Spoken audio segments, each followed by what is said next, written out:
Raju sir, क्या मैं Sunil sir से आखिरी में सबसे लेता हूं, पहले आप लोग का, आप क्या इसको कैसे देखिए, ये जो संबित पात्रा है किसी की हैसियत नहीं है आज मोदी और शाह के बिना पत्ता भी भारतीय जनता पार्टी में हिले। मूव तो वहीं से है, बिना उनके तो कोई कर नहीं सकता। लेकिन कुल मिलाकर जो हम जिस उसको कर रहे हैं कि आज जो देश को आपको बताना है वो नहीं आप कर पा रहे, इस तरीके से बांटिए ध्यान, आपका हो जाएगा, इससे आप राह मिल जाएगी, आप बच जाएंगे। राजू जी। जी संजीव जी, सबसे बड़ी ताज्जुब की बात यह है कि संबित पात्रा जी क्या है, वो तो उनके प्रवक्ता हैं बीजेपी। उनको 22 साल लगे ये जानने के लिए कि भाई राहुल गांधी ने इतनी यात्राएं की, उसमें इतने जो उनके यात्रा के जो उनका उद्देश्य था उनको उन्होंने छुपाया, उसमें कहाँ से किन्होंने इनको वहां पे होस्ट किया है, बाहर जहां पे भी गए हैं, और उसके बीच में वो फॉरेन जो कंट्रीब्यूशन रेगुलेशन एक्ट जो है, रेगुलेटरी एक्ट है, उसको भी बीच में लेके आए कि जी इनकी फंडिंग किसने की है, किसने खर्चा झेला इनका। तो ये सारी बातें जो है करने के लिए इनको 22 साल लगे। और ये बात कौन किसके द्वारा कही जा रही है? भारतीय जनता पार्टी के राष्ट्रीय प्रवक्ता के। अगर भाई इतना कुछ है राहुल गांधी के खिलाफ, इतनी इंक्रिमिनेटिंग एविडेंस है, तो आप उसको कानून के तहत केस दर्ज करिए। आप उसको राजनीतिक तौर पे क्यों बनाने की कोशिश करते हो? तो इसका मकसद सिर्फ यही मुझे जो लग रहा है वो यही है कि जो लगातार प्रयास होते रहे हैं अब तक, और उन्हीं प्रयासों की कड़ी में ये आज का ताजा प्रयास है कि राहुल गांधी की छवि को कैसे धूमल किया जाए।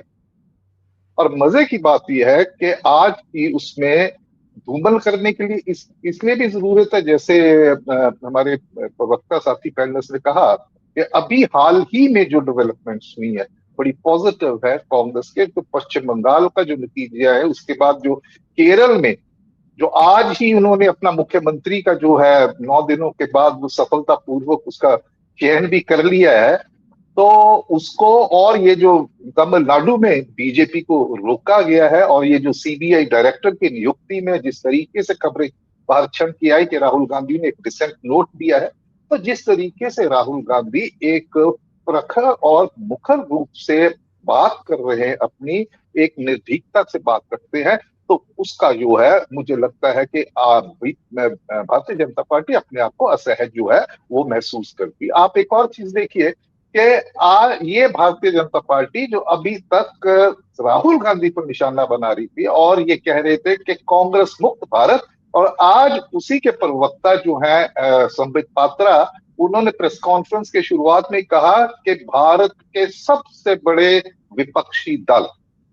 तो उन्होंने वो, ये आप देखिए कि कहां से ये राहुल गांधी का जो बढ़ता हुआ प्रभाव है उसको ये चिन्हित करता है भारतीय जनता पार्टी की नजरों में, कि कांग्रेस मुक्त भारत से अब वो कांग्रेस को कह रहे हैं कि भारत का सबसे बड़ा विपक्षी दल, जिसके नेता राहुल गांधी। तो वही राहुल गांधी की जो लुम्पेनाइजेशन की जो कोशिश की जा रही थी, जो पप्पू वाला दूसरा तीसरा राहुल गांधी, उससे बाहर निकल के जिस मुझे लगता है आज पहुंचे हैं जिस मुकाम पे, तो वो भारतीय जनता पार्टी उस पर असहज महसूस करती। और यहाँ पे आइडली होना तो ये चाहिए था कि 10 साल का जो, क्योंकि नरेंद्र मोदी जो है वो भारत के प्रधानमंत्री है और ये लीडर ऑफ ऑपोजिशन है, तो लीडर ऑफ ऑपोजिशन बिना कहे उनका ये मुकाबला है वो प्रधानमंत्री नरेंद्र मोदी से किया जा रहा है यहाँ पे परोक्ष रूप में। तो चाहिए तो ये था कि भाई 10 साल में मनमोहन सिंह जब प्रधानमंत्री थे और 10 साल जो इनके रहे 14 से 24 तक, उसका करना चाहिए कंपैरिजन, उसकी गुणवत्ता की, किसने कितने फॉरेन ट्रिप्स किए और उसमें से मिला क्या, भारत की विदेश नीति जो है वो कितनी स्ट्रेंथन हुई है उससे।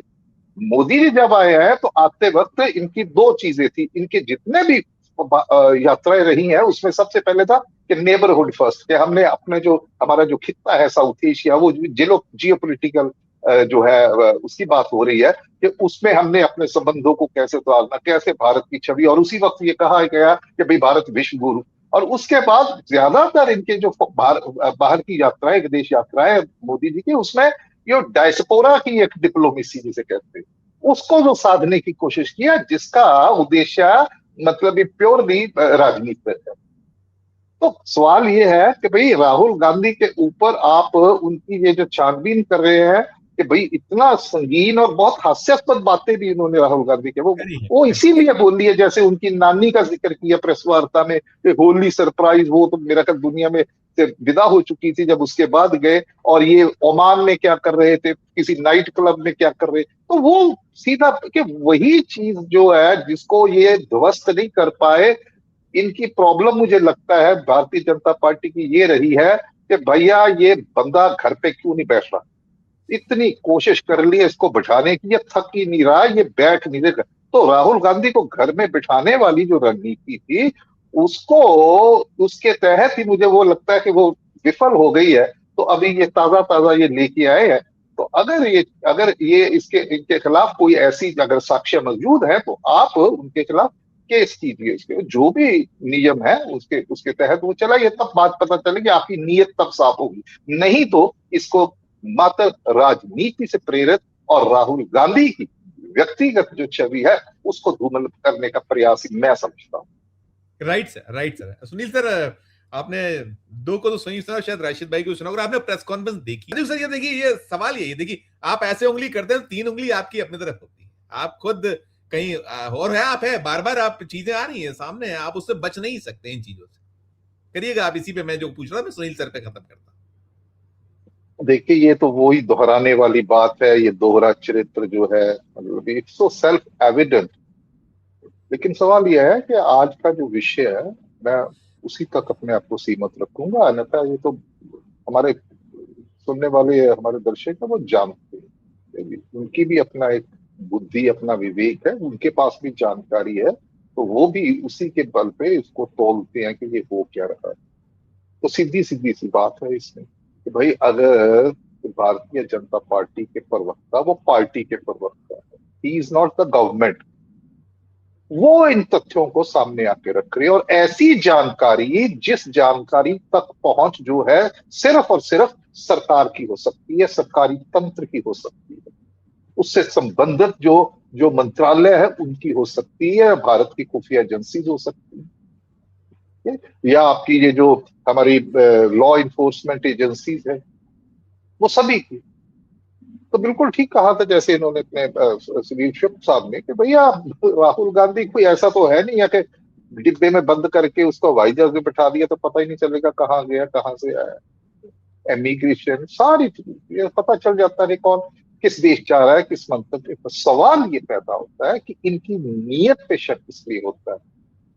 कि भाई जो आप 2004 से लेके आपको 26 तक इतने वर्ष लग गए ये बात जानने, ये जो जो सरकार है, जो संबंधित मंत्रालय है, और उसके सबसे बड़े तो नंबर 2 है भारत में जिनके पास गृह मंत्रालय है, जिनकी परिधि में ये सब कुछ आता है जो राहुल गांधी के लिए कर रहे हैं। तो भैया वो उस जानकारी के ऊपर क्या क्यों बैठे हुए थे, और उस जानकारी को सरकार जो है जैसे मैंने पहले बोला कि भाई आपके पास ऐसे अगर जानकारी है जो नियमों की जो कानून का उल्लंघन आपको लगता है उसमें किया गया है तो आप उसकी जांच बैठाइए, उनके ऊपर कानूनी जो कार्यवाही है वो कीजिए। है। लेकिन जिसके पास ये जानकारी है वो कुछ कर नहीं रहे और वो एक राजनीतिक प्रवक्ता को सामने कर दिया आप बोलो, इसका माने यही है कि भाई आप इसको राजनीतिक रंगत देने की कोशिश कर रहे हैं, इसके अलावा और कुछ नहीं है।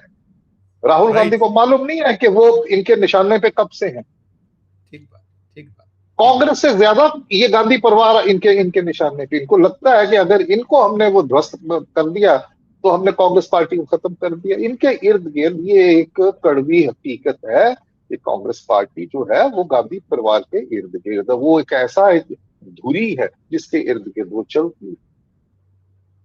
और ऐसा भी नहीं है कि बिल्कुल ही वो मतलब ही जमीन पे ही लेट गए हैं, अपना हिम्मत ही छोड़ दी है। अभी ये नहीं, ताजा उदाहरण है, नहीं, नहीं छोड़ी। ठीक है। तो वहां पे उनको वो जो जो सफलताएं हैं, जो चुनावी सफलताएं वो भी मिली है, और उन चुनावी सफलताओं में मुझे लगता है कि ये इसमें देखिए बात ऐसी, आप भी पत्रकार हैं, सुनील जी भी बहुत वरिष्ठ पत्रकार है, कि कोई भी बात हम लोग जब उसका उसका एक विश्लेषण करते हैं तो हम सबसे पहले देखते हैं उसकी टाइमिंग कि जी इस हाँ, वक्त ये बात क्यों कही गई है। तो अगर हम इसकी टाइमिंग देखें तो जो एक ऊपर की तरफ जा रहा था, जैसे मैंने उसका तमिलनाडु का किया कि वहां पे कितनी कोशिश की है गवर्नर के जरिए भी किसी तरीके से वो राहुल गांधी को, और कितना मुझे लगता है कि बहुत विचारधारक अगर दृष्टि से भी देखे तो बहुत मतलब भी इनका जो फैसला है, 5 ही उनके जो है विधायक है, उसके बावजूद भी उनका फैसला डीएमके से टूट के उसके खिलाफ जाके भी उसने, तो ये बहुत कमाल का फैसला जिसने बीजेपी को वहां पे पिछले दरवाजे से कहीं ना कहीं वापस आने की, जो सरकार बनाने की जो जितनी वो थी पॉसिबिलिटीज है, उस पर विराम लगा दी है। तो ये बड़ी एक रणनीतिक जो है चतुराई और चालाकी का जो इन्होंने मुजाहरा किया है। तो इन सारी चीजों को लेके मुझे लगता है कि वो जो एक राहुल गांधी की बदलती हुई छवि, एक सार्थक छवि जो दोबारा तमाम परिष्कार परिहास के इतने वर्षों का प्रयास परिष्कार के बावजूद भी ये जो सम्मानजनक स्थिति में की और इनकी बढ़ रही है छवि, वो कह रहे हैं कि भैया ये ऐसा क्यों हो रहा है, तो इसको धूमन कीजिए। तो वो नैतिकता के सवाल हमारे मुल्क में तो होता ही है कि भैया ये इसका चरित्र जो सही नहीं है, वो चीजें सारी इसमें है जो आज प्रेस कॉन्फ्रेंस पे जी बिल्कुल बिल्कुल बिल्कुल बिल्कुल। तो मुझे लगता है कि जिस पे लोगों ने पहले कोई ध्यान नहीं दिया और अब भी वो इस पे ध्यान नहीं देंगे, इनको अपनी नीयत साफ करनी चाहिए, बजाय के प्रवक्ता आता है तो इसका मतलब राजनीति से प्रेरित है, तो नीयत पे शक होता है।